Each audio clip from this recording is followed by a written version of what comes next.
18 reasons why people become expats.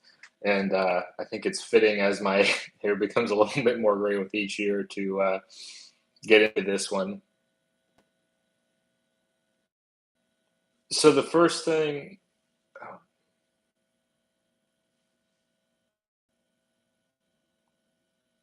so the first thing that I want to get into here is cost of living and inflation. Of course, for many of you in developed countries like the UK, USA, Australia, New Zealand. Hey, we got a viewer. Good to see you. I'm just doing a little bit of a video here on people decide to become expats. Thanks for tuning in. So, you've probably seen prices go up on the shelves. You may have seen an increase in your taxes, like your property tax, or I mean, even if you're just buying things, there's consumption taxes. If prices go up, that means you're going to be paying more in tax. So, I think for a lot of people, they're seeing, and I've heard in some places in Australia, people are paying like $500 a week, in Sydney, and that's absurdly expensive. So if you can work online, you're making money online, you're retired, you've got a pension.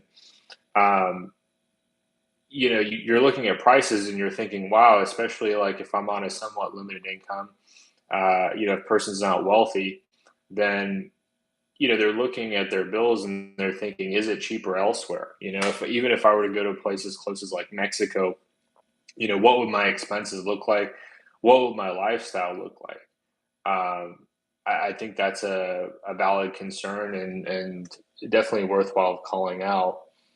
The next thing I'm going to talk about here is slower pace. So some people, they're coming from like the USA, and the US is a fast-paced country. Things are dynamic, things are changing. Cities are becoming more popular, other cities are falling out of favor. Um, Things are rapidly changing. People are in a fast pace. If they're working, a lot of people are working a lot of hours because it can be expensive to live here. So people may feel compelled to have a salary job. And then maybe they've got a side hustle where they're working after hours or they're working on the weekend. And I think even if you're doing well financially, there's only so much you can separate yourself from people that are really struggling to get ahead and maybe a little bit gruff or rude or impatient, especially on the driving. You can see there's a lot of concerns about reckless driving or people just being really stressed out behind the wheel. And that doesn't necessarily exist in every country. Some other countries that have a lower standard of living, people may not need to earn as much money to maintain a lifestyle. Um, they may also be able to rely on their families more. People are more laid back. Like you hear about a lot in the Philippines of, um, you know, some of the road habits differ among the locals and the expats. The expats are used to driving their home country. The locals are used to driving there.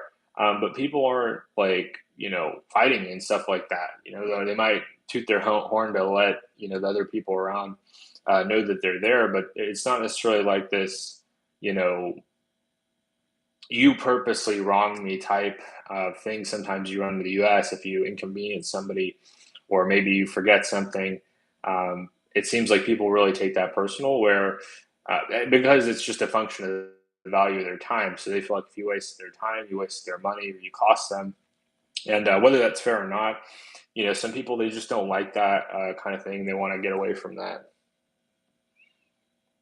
So the next thing I'm going to talk about here, maybe a little bit of sad subject for some people, but some people may feel like they just don't have a lot of family or friends in their home country or their home city. I can certainly relate to that. I lost, my parents pretty young, and I moved away from my hometown when I was 18. So some of those experiences I think some people have with their young adult friends. I didn't really have those experiences, and perhaps that caused the bonds to some people to not be as strong. So I do have several really really good friends back home in my home city, but it's not quite the same as having a loving family that you can spend time with. So that's just being real. That for me, I think it's not the same as for a lot of some expats. Some expats, they have a solid family, and it's a big sacrifice to move overseas where they're not going to be easily able to stay in touch with those people or visit with those people, for me, that's a non-issue. As far as living in another country, I could go, realistically speaking, if I brought, my super important stuff with me, I could, envision a future where I come back to the US maybe every 5 years or something like that, just to catch up with close friends, handle errands and things like that. Realistically speaking, it'd probably be every year or every other year, just because of business and, maybe needing to shop for certain things, maybe needing to, um, do different kinds of things at a bank or other situations where you got to be in person. But I think for a lot of expats, like they're looking at this next country as like, don't have a lot here as far as relationships. Maybe going over there is an opportunity to start new relationships or connect with people that I wouldn't ever have had the chance to connect with, and sort of replace some of those relationships that maybe have fallen by the wayside, or in my case, just ended through tragedy. Am I going to go find somebody to replace my mom or dad overseas? No, that's not really realistic or accurate either. But I think just through sheer volume, depending on the place you go, if you're able to really connect with a certain community, you do feel like you're part of that group. You feel like you're part of something bigger than yourself. You feel like you've got people that are looking out for your best interests, people that care about you, that are concerned about your well-being, people that are kind of responsive when you want to check in with them, see how they're doing, and maybe share some of what's going on in your life. I feel like that can just be difficult here because a lot of people that I'm friends with are busy. We're all working a lot, and when we're not working, we're resting, trying to kind of recoup from that. So it's like, how much can you really rely on friends, if you don't have family, to kind of substitute for that in a country that is expensive and people are really strapped for time. It's a little bit different in some other areas or countries where people have more free time and less money. So they're a little bit, they can afford to be a bit more generous with their time. So kind of like moving on to the next one, some people they want a fresh start. So maybe they had a relationship and hey, we got 5 people. Hope everybody's doing good. I'm just covering some stuff, like why I think people are going to become expats. I think more people more moving forward in the future, from a lot of developed countries are starting to consider it more. So I think for some people, they want to move on. So maybe they lived in a certain city for 30, 40, 50 years. They grew up in that city. They had maybe the end of a marriage, or they had a falling out with, their relatives, or, for whatever reason, they just have baggage there. Maybe they got laid off from a really good job in that area for whatever reason. They want a fresh start. They want to go somewhere that's different than what they're used to, that has different people and what they're used to. Maybe they get tired of running into their ex at their favorite coffee shop in town. Maybe they, get tired of going to the place where they used to always go with their ex girlfriend or something like that. Definitely, Matt. Definitely going to get into some of those. So I think I got 16 or 18 reasons. I'm going to run through, try to give like each one a couple of minutes so it doesn't go on too long, but also allow for people to have comments and ask questions. But yeah, I think it's fair to say that, like, if you do have a bunch of negative memories in a certain place, like moving to a new place, your location where you live is one of the biggest things that impacts your life, all different aspects of your life. And so if you're somebody that you're tired of driving by that McDonald's that, I don't know, you used to always go with your girlfriend or something, your ex-girlfriend, like, you can totally reset that. Hey Ron, are you traveling now? I'm not traveling now, but I am doing a lot of research and in the planning stages for a few different things that I want to do, and just trying to balance like the advantages and disadvantages of each of the different plans. Latin America is on my radar for sure. Ecuador specifically offers a really cool work visa program that I'm looking at to do remote working there for say a month, maybe 6 weeks. I also thought about doing Christmas in Portugal because I've never been to Europe, and the flights to Portugal are like the same price as the flights to Latin America. I haven't taken any time off at my job, so and I don't intend to. So it might be nice to just use some of that saved up goodwill, so to speak, for being on time and doing a job to take off. But yeah, I'm just talking about some reasons why a person might want to live overseas or go expat. Um, so I think moving on to point number five, some people, they miss their motherland. So let's say, I love the Philippines as an example. Let's say you're from the Philippines, but you moved to Canada for work, or you moved to the U.S. for work, and you consider yourself Canadian or you consider yourself American. Everybody else does too. That's what's wonderful about places like Canada, countries like Canada or America, is you can definitely become Canadian or American over time. And but for some of those people, they miss their home country, right? So they miss, if they're from the Philippines, they miss the lush jungle. They miss fresh citrus juice. They miss seeing their cousins and neighbors and aunties all living in their same area. Uh, so, I don't know if they would be considered an expat or somebody just returning home, but that's certainly like a valid reason where, I don't know, maybe they're also from a small town and they had to move to a big city for work overseas, and they're like, well, I miss living in a small town. I miss just that kind of slower and that easier going vibe. And so they'll go back to their home country. It's not always, I think, people looking for a fresh start. Sometimes it's people wanting to get back to what they know and what they like. And certainly that can be true for some people that move to another country, like they become an expat and then they decide, you know what, this isn't for me. I want to move back to my home country, because there's things that I miss. I miss, uh, owning a car. I miss having a house. I miss the weather, things like that. So yeah, definitely important to consider people that are not necessarily expats or immigrants, but they're looking to go back home.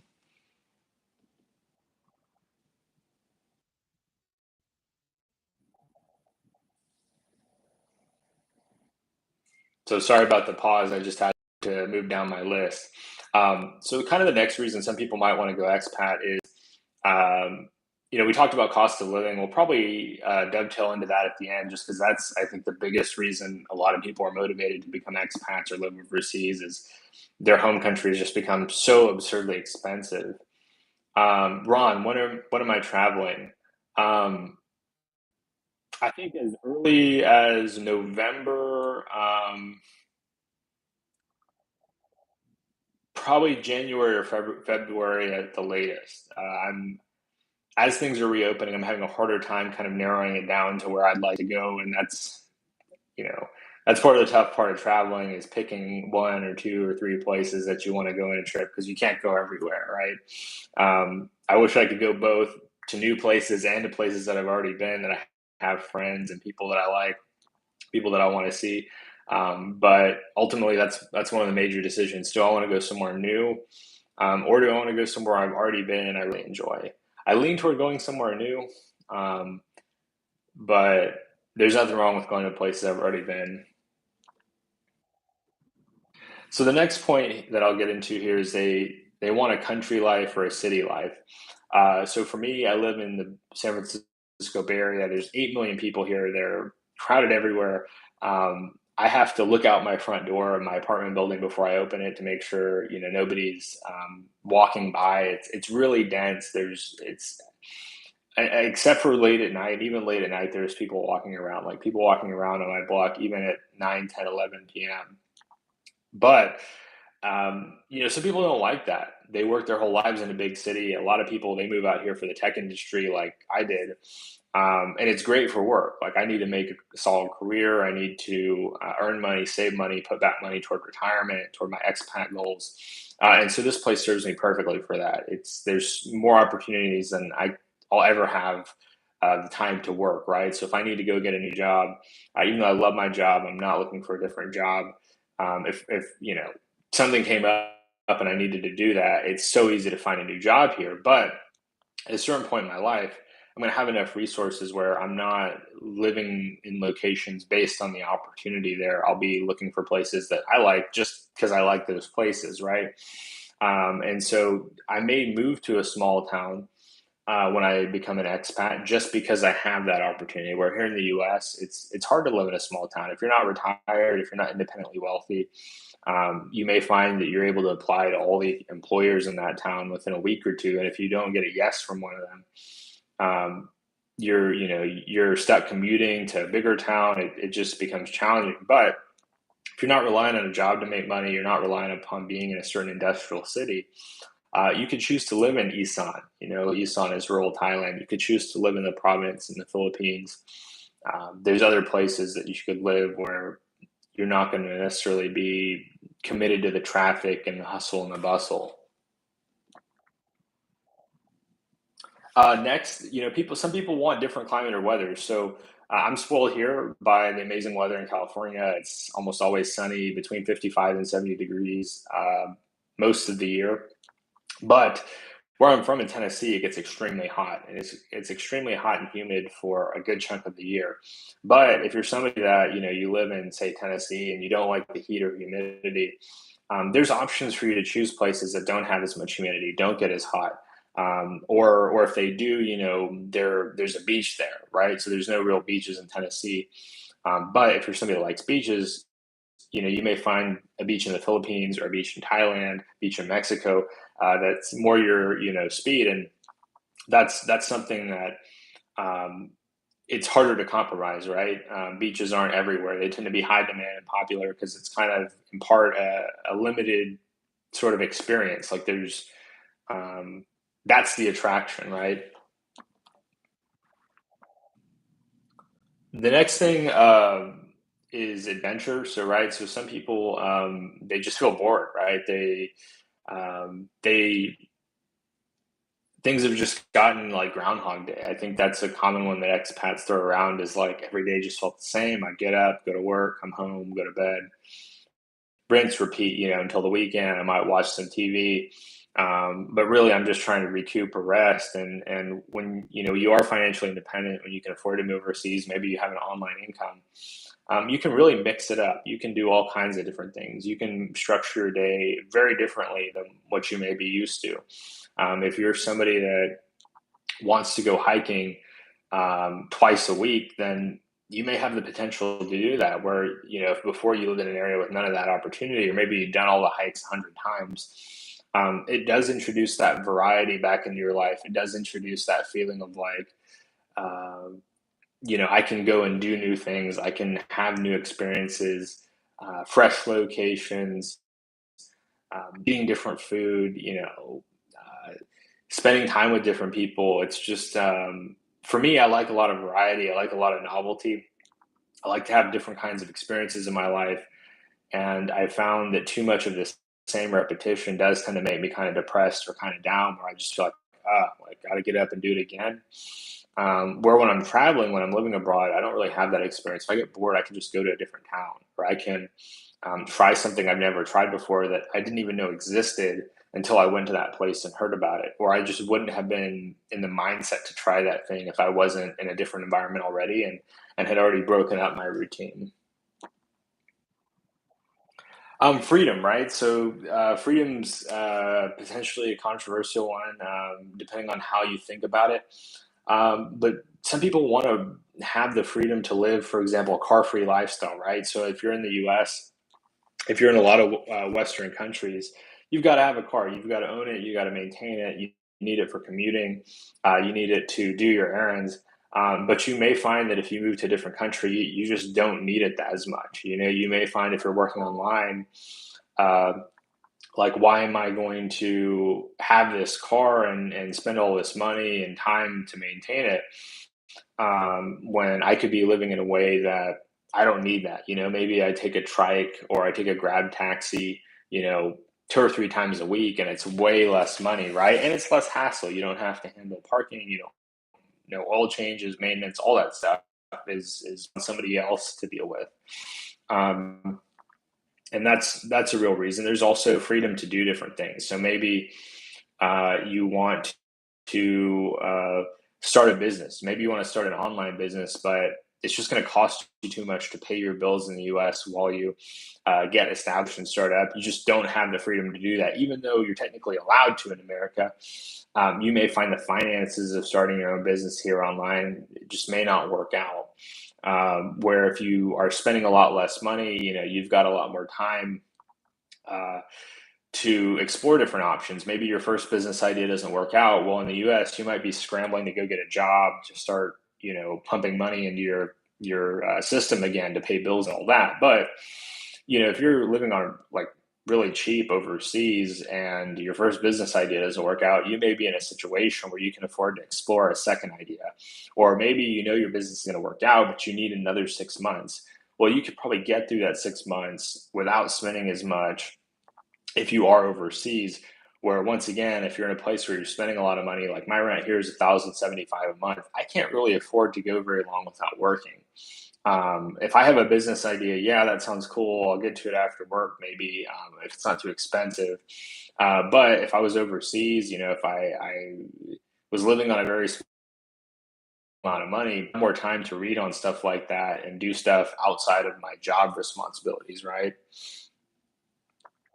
Next thing, a very common one for a lot of people, dating. Some people, they may be in even like a remote area. Maybe they're in a small town. I know my grandfather's case. He was from Idaho, small town Idaho, and my grandmother was from Japan. And part of the reason why he married my grandmother is because in his small town in Idaho, if he didn't like the few single ladies that were around, that's it. That's what there is as far as options, and if that doesn't work out, then tough luck. But if you're a guy or a gal, you're able to go to a lot of different places. You can totally date in these places. Like, you can go out and meet different people. Online dating is really popular.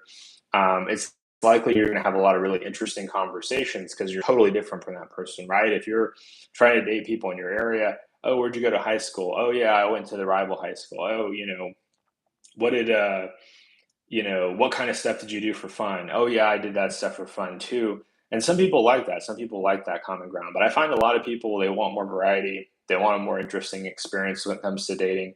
They want to hear things like, oh, we ate this dish, chicken adobo, or we had this kind of experience. It's just so different from their own. And I think those conversations can just be really beautiful. So if you're looking to date, and maybe you feel like there's some stigma attached to you. Maybe you're a guy that's been divorced, and you feel like, I just hate having to bring that up. There are maybe some places that don't stigmatize that quite as much. There may be places that they're more understanding, or like maybe you're a woman with a child. There may be options for you to find places that are more suitable to what you're looking for, and more in line with what uh, for the goals that you set for yourself. Next reason, they're retiring, right? So I talked a little bit about this before, as far as being in Northern California, being in the Bay Area, needing to be here to work. But when I retire, I'm not needing to work anymore, not needing to invest as aggressively. Um, the world is my oyster. Like, I have a U.S. passport, and so there's so many different options that if I want to go visit places, even like not thinking in terms of living, but let's say I wanted to do a month in each Latin American country, I could do that. If I had the finances, the income coming in every month, the stock portfolio, etc. I wouldn't necessarily have to live in a high cost of living area that can be very fast paced and at times stressful, to do so. And once again, I love where I'm at. California is wonderful. I don't want to um, put it down. I think there's enough criticism out there of California, but I think it's my favorite place to live in the US. I don't know that it's my favorite place to live in the world.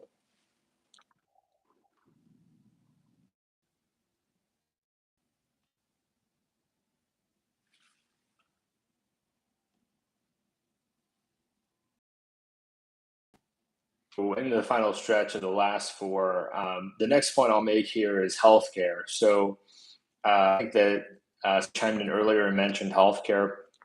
Healthcare is super expensive in the US. You're going to pay a lot of money for treatment here. And if you don't have no, Ron, I would not. I would not go there. I don't think I would go to North Korea. I don't see it as part of my plans or interest. I would go to South Korea. South Korea is super appealing and interesting to me. But yeah, healthcare is a big one. I've experienced dental care in Mexico. I've experienced dental care in Thailand. Awesome quality and much more affordable than what I'd be paying here in the US. So I definitely think that for people that are looking to have budget healthcare, you do want quality, right? So you don't want to just go to the absolute cheapest place for healthcare and go to the cheapest doctor that will treat you, that will agree to treat you. But you can look up reviews, right? So if I want to go to a five-star healthcare clinic here in the US, I'm going to pay a lot of money, potentially get on an airplane, drive a long distance. Let's say I relocate to Bangkok, right? So capital of Thailand, I think 8 to 17 million or there, world-class hospitals.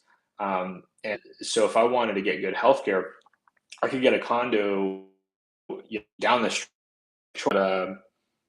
Yeah, so but if you're looking at a big city environment where there's going to be great healthcare, you can have that lifestyle and that recoup and recovery at a fraction of the price. So that's something to think about as well. As if you're worried like I am about rising healthcare costs in the U.S., I don't really foresee myself being able to afford quality healthcare here when I'm retired. Maybe I'll get lucky and have some wild business success, but I'm not necessarily counting on it. And so to bring my overall expenses down, I am looking at other countries to live in when I'm older and retired. Thailand is high on my list. Mexico is high on my list. Colombia, high on my list. There's other places I want to explore and research that are definitely of interest as far as getting quality treatment, but not paying an arm and a leg. The U.S. Part of the reason healthcare is expensive in the U.S. is we're paying for the latest and greatest, right? So that's awesome that people that need treatment really bad that have the extra money can pay for it, but it also drives up the cost for the average person. So things like pharmaceuticals can be much more affordable depending on where you go, just based on what local people can afford and uh, what the governments have kind of allowed the companies to do. All of these things kind of factor into that. Next thing I'm going to get into here is diet. So uh, everybody has different feelings about it. People, eat different things. Some people find that their health is impacted. Um, would you go with a buddy to travel? Ron asks. Absolutely, I would. I find it difficult to coordinate. So a lot of times, I feel like when you try to coordinate with other people to travel, people end up having things come up. They have to back out, and it can be really stressful to try to readjust your planning as far as like budgeting or you know finding accommodation. Now you've got to maybe if you were planning on splitting it with somebody, now you've got to pay for it all yourself. So I find it kind of risky, in my personal opinion, to make travel plans a lot, especially when it comes to investing money and time into those travel plans. Not opposed to it, if somebody was interested and fully committed, I'd welcome a friend along, but I don't want to miss out on traveling just because, plans fell through. You're considering Philippines or Thailand. I think those are great choices. I think those are two of the best choices for a first time traveler, especially somebody that they they want some guardrails up. They want some support rails. They want well traveled tourist roads. So they're not like they don't feel like they're totally lost when it comes to what should I do? How do I get around? Like how can I have a good time? Philippines, Thailand, it's easy to have a good time. It's easy to find good food, easy to find solid accommodation. There's a lot of activities outdoors and indoors. There's cool shopping malls. Both countries are really, really near the top of my list or at the top of my list. But yeah, let's see here. There's a few other things. Mm, yeah, so diet. So for me, I like seafood. Seafood can be really pricey in the US or really time consuming, right? So, like, if you want to catch your seafood or something like that, that's going to take a lot of time. Um, what's it called? I'll get to this one real quick, Mr. Ron, and then I'll answer your question. That's a great question. Uh, so for me, I like seafood. So that's one of the best things about living in Asia for me is that most of the Asian capital cities and even the medium-sized cities, they get fish from Japan. They can get kimchi from Korea. A lot of the things that I like are just easily accessible and they're commonly eaten. Where in the US, if you're outside of like California, Washington, Oregon, New York, it can be tough to find some of these Asian dishes that you like. And if you do find them, you may find yourself paying a premium for it. I mean, I was looking at uni recently, and like one uni is like 15 US, and it tends to be expensive anyway. Sea urchin's hard to harvest. There's a lot of rules around it. But seafood can just seem inaccessible. And I think there's other things as well that you may like that you just find in your area. They cost too much. Like I like barbecue, but barbecue here in the Bay Area is expensive. You're probably going to spend at least $30, maybe 35 to 40 to get a decent barbecue meal around here. Where if you're in the Philippines, you're in Malaysia, people are barbecuing all over the place. People will set up a grill, sometimes in the parking lot of another restaurant, and they'll be serving up barbecue. They'll be serving up chicken skewers and vegetable skewers, and you can have a solid meal and an experience for a few bucks. And you can go and do that like every week or several times a week and not feel like you're breaking the bank to do it. Like I'd love to have that kind of experience here in the US, but I know it's just going to cost me a lot more than I'm willing to pay. Ron asks, is DeFi good? I think you have to determine that for yourself. I think it's good for people that are curious about it and want to learn about it. Um, I personally, I own crypto. Like I own Algorand, not investment advice, not financial advice at all. But I think there's some reason to be exposed to it and to potentially get some of the benefit from the development in that industry. But you have to be very careful. You can lose your money. Do your own due diligence. Read a lot about it. Maybe even read about it every day or several times a week for months before you commit any money to it. Just because I hate for you to not understand and maybe lose something that you didn't expect or some kind of unforeseen risk that maybe you didn't know about. Um, Mr. Ron says, I don't trust food. People got sick. Once again, individual decision. I don't blame people at all for not being into the idea of street food. I think it's you have to judge it case by case, right? So like if I see some lonely stall in some random corner of a Southeast Asian city, I don't see anybody else around. Maybe I see flies flying around. The person looks kind of disengaged or just not really into what they're doing. I'm not going to eat there. I'm going to give that one a pass, and I've done that I'd say I've done it a fair amount of times in traveling in Southeast Asia and in Latin America. I'm not worried about offending people. I don't say anything. I don't say, "Ooh, that looks gross." I don't say, "Oh, what's wrong with them?" I don't make any critique like that. But in my mind, I'm thinking, I don't really want to take the risk on that. It just doesn't look like what I'm after. On the other hand, if you see a food stall that's just slammed with people and I've been to one in Thailand where there was probably 40 people standing around and eating, like at this place called Jack Pui.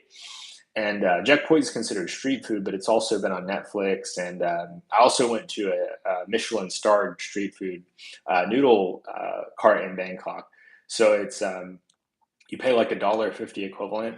They've actually been reviewed by the Michelin Guide. They follow clean protocols. Tasted really really good. It was really cheap. So I would say like keep an open mind, but don't be afraid to say no. Be cautiously optimistic. If you do see a lot of signs that it's really really popular, if I see a stall that's slammed by local people, I'm pretty sure that it's going to be good and people aren't getting sick. Because I think if people were getting sick, they wouldn't be coming back, and you'd see that they're not doing good business. I will say I have been to places that were good, but maybe use too much oil. If you're somebody that you don't want to eat a ton of oil in your food, street food it can be like the fast food of the region, right? In Latin America and in Southeast Asia, I'm sure in Eastern Europe as well. It's designed for people that are maybe they were working and they want a lot of calories, or people that are just too tired to cook. It's not actually designed to be healthy and nutritious. Some people double dip. I'm not sure what you mean, Mr. Ron.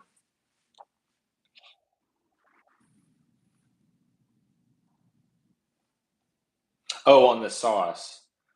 Um, yeah, some people, some people may, they may not follow the standards that you set, right? So, like, if you're cooking for yourself, one of my subscribers, web editing, he said that he's looking at moving to the Philippines later this year, and we've been talking a lot about it. We've been having phone conversations and just trying to stay in touch on it, and I'm trying to give him all the information I have and just kind of augmenting what he's already doing. He already has great plans, but adding a little bit of flavor from somebody that has been to the Philippines and spent about a month there, and he's really concerned about street food. And so he's going to cook all his meals. He's actually, explained to me he's not even interested in going to restaurants. He plans to go only to the SM Mall in the Philippines near him, the high end mall that mostly caters to wealthy locals and more expat types, and to purchase things like chicken and purchase rice, vegetables,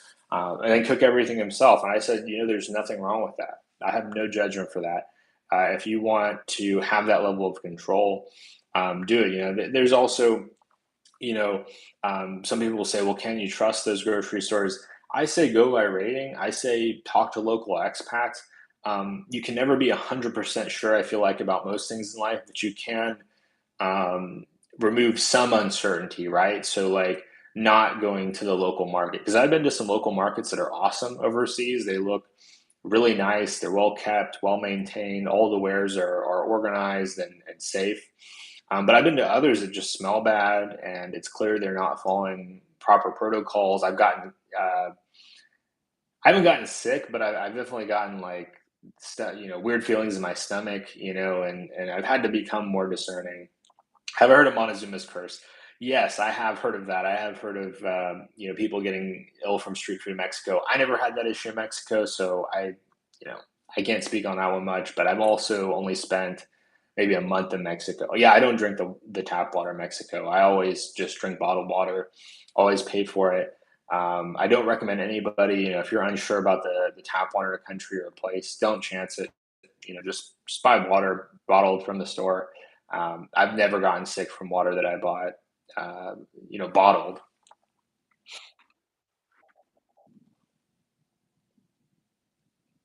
So I'm gonna just run into the last three here. Recreational activities. So if you're somebody that, in your home country, maybe you live in a place where all there are mountains and you don't like snow sports, you don't like skiing, you may want to move to a beach, right? So overseas, like, there's places with cool beaches. It's not just limited to the US. Some cases you may live near a beach, like let's say you live in the UK or Canada, but that beach is frozen and snowing and cold for most of the year, or the water's frigid, like on West Coast Canada. So you may feel like, oh, I live near the beach, but it's not really that beach, tropical beach experience you're looking for. So you can find that overseas. Next thing, you may be dating somebody from a different country, right? So you may have a significant other that's from Thailand, from Indonesia, from Cambodia, and they've been living in your country for a while. Maybe they came over for different reasons, but they're looking to return home, and they want you to come with them. And so that's something that you may find, that if you're somebody that you live in a Western country, you're seeing somebody that's not from there, and they've expressed interest, like, I'm homesick, I miss my family, I miss this dish that we always used to have together. You may find yourself like, I really got to consider this other country if I want to maintain this relationship and to be happy. And I can't speak on that. I haven't done that myself, so I don't know if how often that works out or doesn't work out. But I think if an expat is interested in their partner's home country, open minded, wants to try it out, that it can be an awesome thing. I'm certainly not opposed to moving for love. The final reason that I'm going to get into here is religion, and I'm not going to be talk too much on this, but I know in the case of like India, some people in the Western world, they found Hinduism, they want to practice Hinduism, they want to go to the source, and so they might find like, okay, yeah, I'm in the U.S., but if I really want to understand it, if I really want to be exposed to the Hindu temples and the Hindu priests, that I'm going to have a real strong benefit from just moving over there for 6 months or moving over there for a year. Same with Buddhism, and I think any other religion or faith or practice, they might just find where they live is not as receptive to that, or the communities may be inconveniently located. So, like, there may be a big community, but they're located in, like, I don't know, Michigan, and you don't like cold weather. So that's just something to think about. But I'm going to talk a little bit about Ron's last comments. I may share some stuff about cost of living and then wrap it up.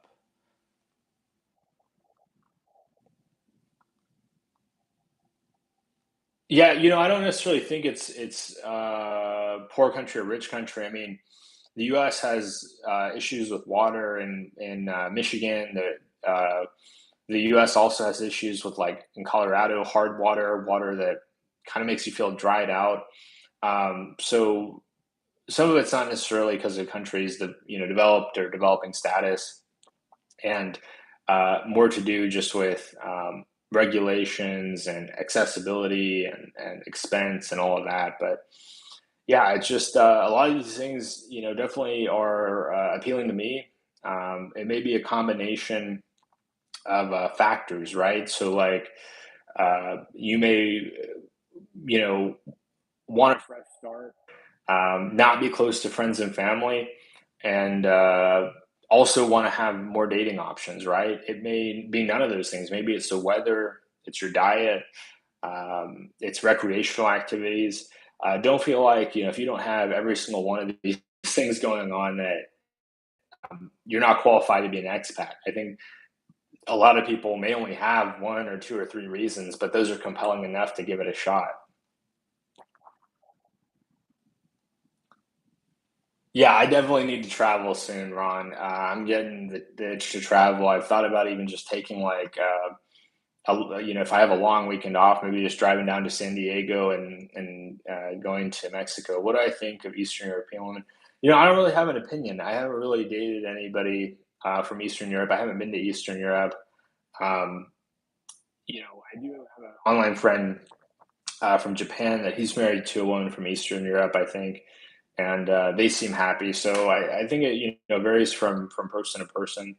Uh, I'm certainly open to traveling in Eastern Europe in the future. It's been on my list. It's one of those places. It's not really a wintertime destination, so that's something that has probably held me back some from going there compared to Southeast Asia or Latin America, which are uh, no, no, don't apologize for asking questions. Feel free. I love answering your questions. It's definitely helpful to have things to talk about. I thank you for joining me tonight, Mr. Ron. It's really I appreciate it, and it's an honor. It blows my mind even just a few people are interested.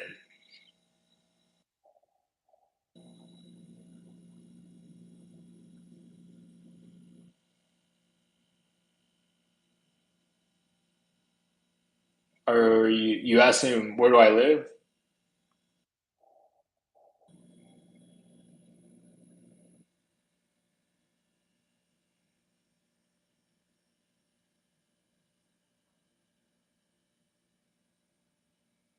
Oh, okay. So I'm live streaming from my apartment. So I live near San Francisco, California, and about a half hour by train. And so I'm recording from my apartment. I actually moved to a different unit within the same building. Part of the reason I haven't been streaming the last few months is because the unit I was in was super noisy. There's a bar downstairs that when do I go live? I think moving forward, I'm going to try to do it somewhat consistently after work and on the weekends. I I need to I need to start compiling. I need to go check and find my old lists of content prompts and make new content prompts, just so I can keep the conversation going and have things to share with all of you. That what time I should just add it to my schedule. I should just throw it on my schedule every single week and commit to it. Um, Mondays are usually busy for me, but sometimes if I have a lot of energy that day, I'll keep it going. I would say, probably around this time, because we're not too. That's a great idea, Ron. We're not too far from when I get off work, right? So like I get off work every day around 5 p.m. Pacific Standard Time, and that turns out to be 6 p.m. Mountain Time, 7 p.m. Central, 8 p.m. Eastern. And so I would say sometime in that range, like I would say probably within an hour of getting off work. That's probably the best time for me to stream where I'm not too tired and I still have some energy to share with you all.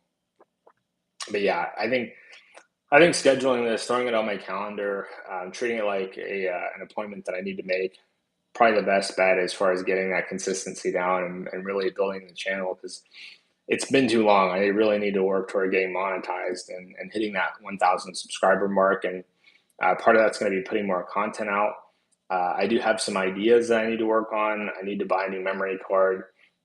Um, and I also like to buy some lights, right? So I'm using daylight here, but buying some lights would be good too. And so I got to wait for my next paycheck, and maybe I can get one of those things. And with each paycheck, accumulate a little bit more gear.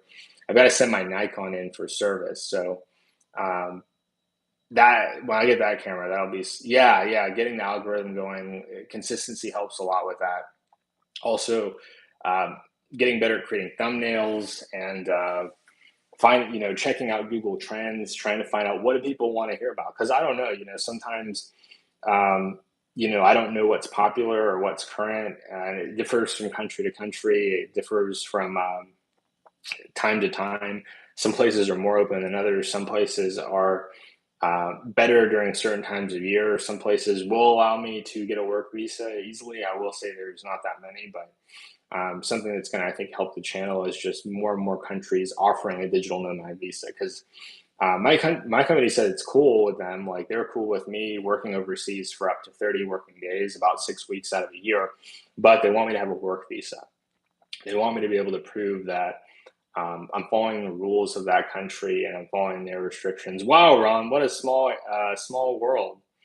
If you're still here in the Bay Area, you find yourself around here sometime, I'd be down to get a cup of coffee. Sometime when you're free and I'm free. It's absolutely wonderful. I'm actually in Berkeley specifically, so it's a wonderful city, and I love the weather here. I love the opportunity here.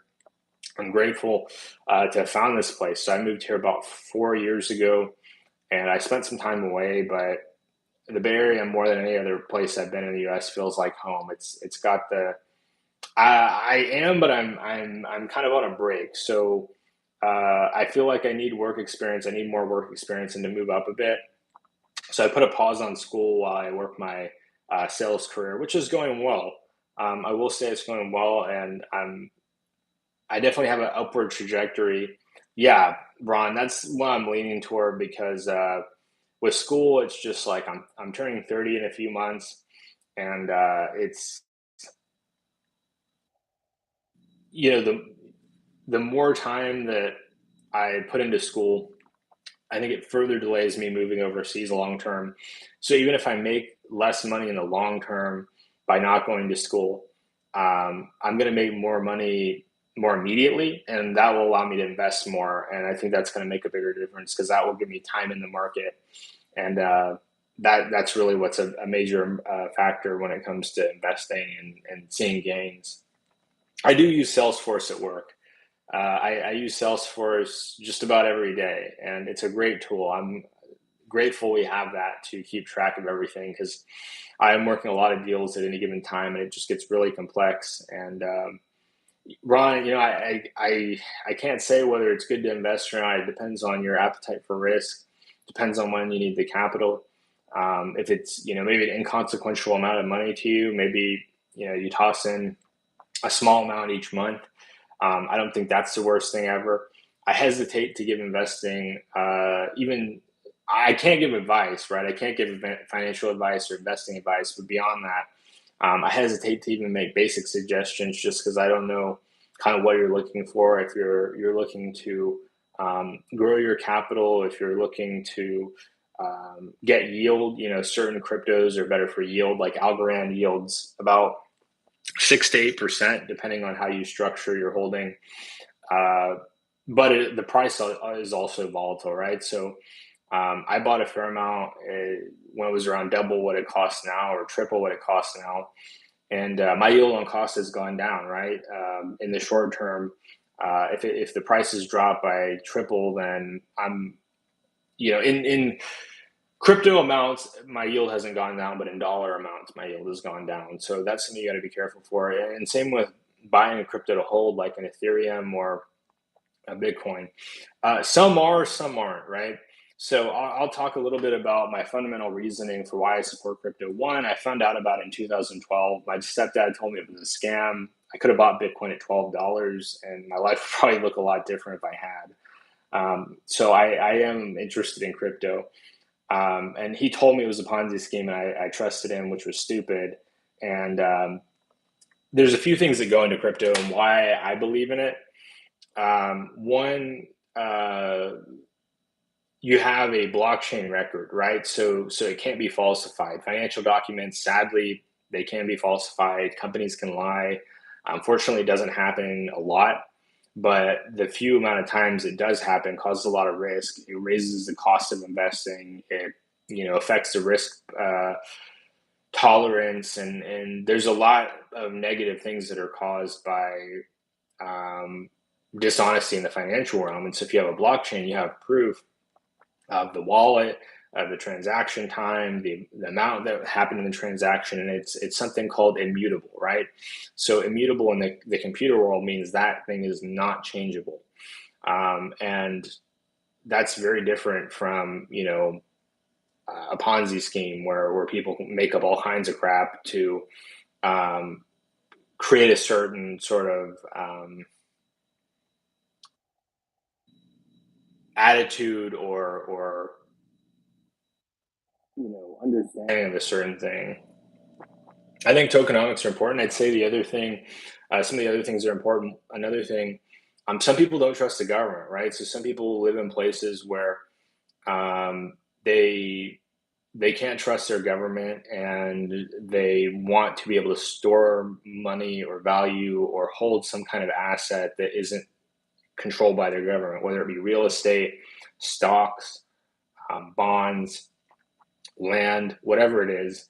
Some people feel like they're at the whim of their government to do the right thing, to maintain the security of that asset, to maintain the value. And like in Venezuela, Bitcoin is popular because people feel like they can't trust the government there um,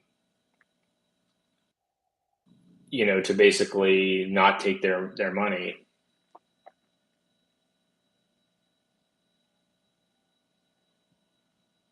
And I say that just because that's coming from a Venezuelan friend of mine. That's like not my opinion. I haven't been there, but I asked a friend of mine from Venezuela when I met him in Latin America, and I just asked him why. So that was what he said.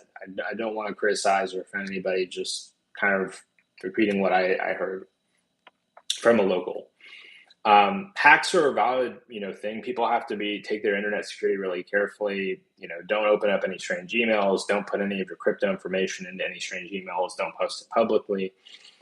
There's a lot of IT security rules that people need to follow to maintain their assets, maintain control of it. I have a few different things I use. Of course, I could be better, but I'm also not a whale. I don't have some absurd amount of crypto. I just, at this point, try to buy some with every paycheck. And yeah, I'd say another thing is just like privacy, with some forms of transmitting money in the US, you have to report it to the government. You have to report it to financial agencies. There's things that you have to do that with crypto you don't have to do. And there's people that like that. They don't want other people to know about their financial uh, information. They don't want other people to know about the money they're making, or um, yeah.